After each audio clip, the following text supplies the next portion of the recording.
प्यारे साथियों, जैसा कि आप जानते हैं कि इसराइल वो नाजायज सेवनी रियासत है जिसके हर कानून और मंशूर में मुसलमानों पर जुल्म का अक्स मिलता है। लेकिन शर्मनाक बात यह है कि ये सब जानते हुए भी हमारे इस्लामी ममालिक इस रियासत के साथ ताल्लुकात बढ़ाने के लिए हर वक्त कोशिश नजर आते हैं। और बहुत से इस्लामी ममालिक ऐसे भी हैं जो खुले दिल से इसराइल को तस्लीम कर चुके हैं। और अफसोसनाक तौर पर अब इस फहरिस्त में सऊदी अरब भी शामिल होने जा रहा है, जिसका बाकायदा ऐलान भी किया जा चुका है। दोस्तों, अगर हम थोड़ा सा माजी की जानिब झांकें तो 80 की दहाई तक अरब दुनिया और इसराइल आपस में मद्दे मुकाबिल रहे। ताहम सियासी मैदान में इसराइल बरतानिया और अमेरिका की आशीर्वाद से हमसाया हुकूमतों के साथ अमन मुआहदे करता चला गया और नौबत यहाँ तक आ पहुंची कि बहुत से मुस्लिम ममालिक में इसराइल के सिफारत खाने खुल गए। यहाँ तक कि कुछ ममालिक ने अगरचे इसराइल को कभी कबूल तो न किया, लेकिन इसके साथ रवाबित का आगाज कर दिया। जबकि बाज ममालिक ने इसराइल को न सिर्फ कबूल किया बल्कि इसके साथ बाकायदा सिफारती रवाबित कायम किए। और कुछ ऐसे भी ममालिक हैं जिन्होंने न कभी इसराइल के वजूद को तस्लीम किया और न ही इन ममालिक के इसराइली रियासत से कोई सिफारती रवाबित है। बाज मुस्लिम ममालिक जिन्होंने अगरचे इसराइल के वजूद को तस्लीम तो नहीं किया, ताहम इनके ताल्लुकात इस इकाई से मुकम्मल तौर पर मुनक़ता भी नहीं है, जिनमें Afghanistan, Bahrain, Qatar, Indonesia, Malaysia और अरब अमारात शामिल हैं। लेकिन सऊदी अरब का शुमार उन ममालिक में होता रहा जिसने ना तो इसराइल के वजूद को कभी तस्लीम किया और ना ही इससे किसी किस्म के रवाबित कायम किए। लेकिन कुछ अरसे से सऊदी हुकूमत और इसराइल के खुफिया रवाबित की बातें सामने आ रही थी, जो अब खुफिया नहीं रही और सऊदी अरब की जानिब से इसराइल के हक में ऐसे इकदामात देखे गए जिनसे वाजे हो जाता है कि अब वो दिन दूर नहीं जब सऊदी अरब और इसराइल भी एक हो जाएंगे।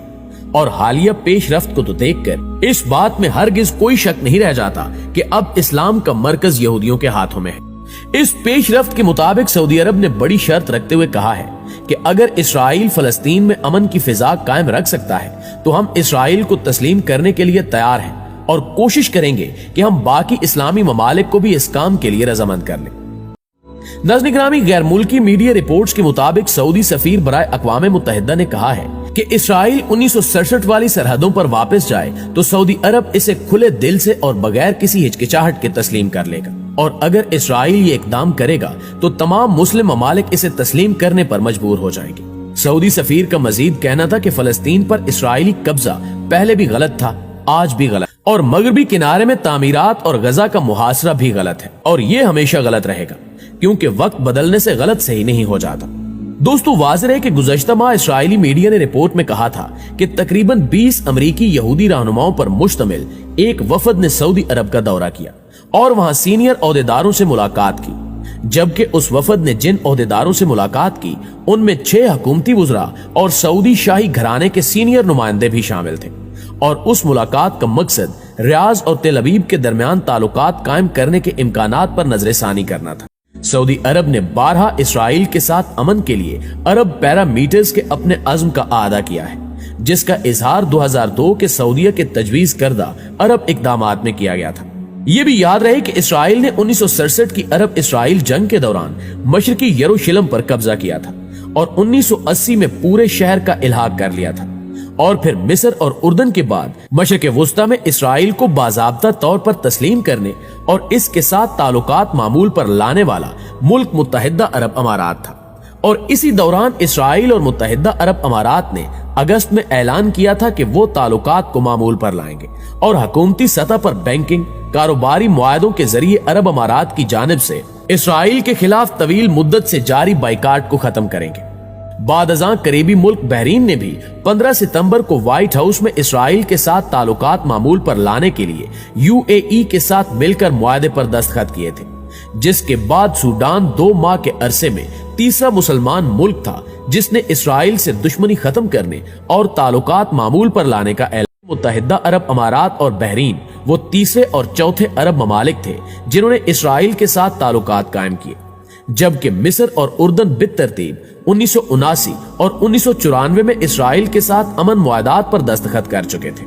नाज़रीन ग्रामी, अहम सवाल यह है कि इन अरब ममालिक के इसराइल से ताल्लुकात की बहाली को इस कदर अहमियत क्यों दी जाती रही है। जहां 10 ममालिक ने इसराइल को तस्लीम किया है और इससे ताल्लुकात को मामूल पर लाए हैं, वहां चंद मजीद ले आएंगे तो कौन सा तूफान आ जाएगा। लेकिन बात इतनी सादा नहीं है।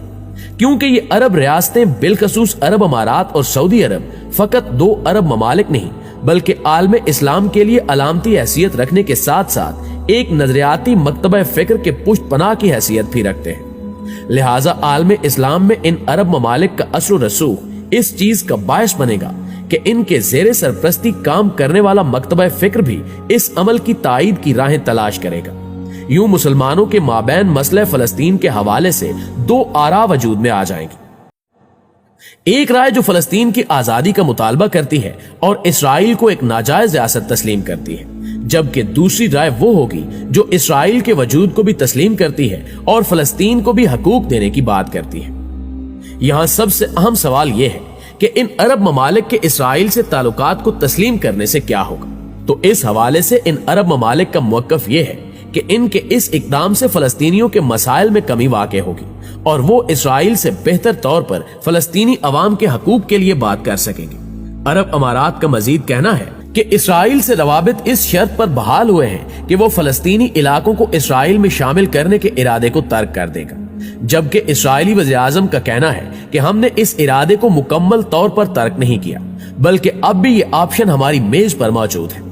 अगर उर्दन और मिस्र से इसराइल के ताल्लुकात की बहाली पर गौर किया जाए, जो कि जंग के नतीजे में हुई, तो उस वक्त उर्दन और मिस्र के कायदीन का भी यही कहना था कि हम ये ताल्लुकात इसलिए बहाल कर रहे हैं ताकि फलस्तीनियों के हकूक की बेहतर तौर पर तर्जुमानी करें और हमारे इस इकदाम से फलस्तीन काज को ताकत मिलेगी।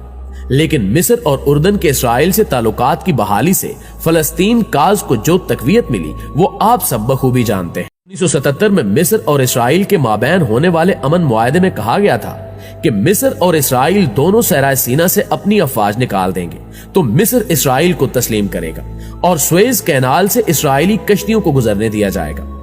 इसी तरह इस मुआहदे का हिस्सा था कि इसराइल मकबूजा इलाकों का कब्जा छोड़ देगा और फलस्तीनियों को अपने इलाकों में मुकम्मल खुद मुख्तारी दी जाएगी, जो अफसोसनाक तौर पर आज तक नहीं दी गई। 1994 में उर्दन ने भी इसराइल से एक अमन मुआहदा किया था, जिसमें उर्दन और इसराइल के बाहमी मसाइल के हल के अलावा मुहाजिर फलस्तीनियों की आबादकारी और मदद की बात की गई थी, जो अब तक एक ख्वाब ही है। और 2021 में मजीद 2 अरब ममालिक ने इसराइल से अपने ताल्लुकात को बहाल किया और एक मरतबा फिर अपनी इस कामयाबी को फलस्तीनियों के खाते में डालने की कोशिश की गई। लेकिन दूसरे ममालिक की तरह इनके साथ भी धोखा ही होगा। दोस्तों, अगर मिस्र और उर्दन के अमन मुआहदों को बगौर देखा जाए तो हम देखते हैं कि इन दोनों ममालिक ने इसराइल के साथ जंगें लड़ी और जब ये दोनों ममालिक जंग के जरिए इसराइली तसल्लुत के खात्मे में नाकाम हुए तो इनकी क़यादत ने इसी में आफियत जानी कि अपने मुल्क के मुफादात का तहफ़्फ़ुज़ करते हुए फलस्तीन काज से एक कदम पीछे हटा लिया जाए। बहरीन, अरब अमारात और अब सऊदी अरब को जाहिरन ऐसी कोई मुश्किल दरपेश नहीं है जिससे बचने के लिए इन्हें फलस्तीन काज से पीछे हटना पड़े, या ये कहा जा सकता है कि वो मजबूरी हमारे इल्म में नहीं है। इस उन्वान से 2 इम्कानात मौजूद हैं जिसकी वजह से इन अरब रियासतों ने फलस्तीन काज को तर्क करके इसराइल के साथ ताल्लुकात की बहाली का रास्ता चुना है।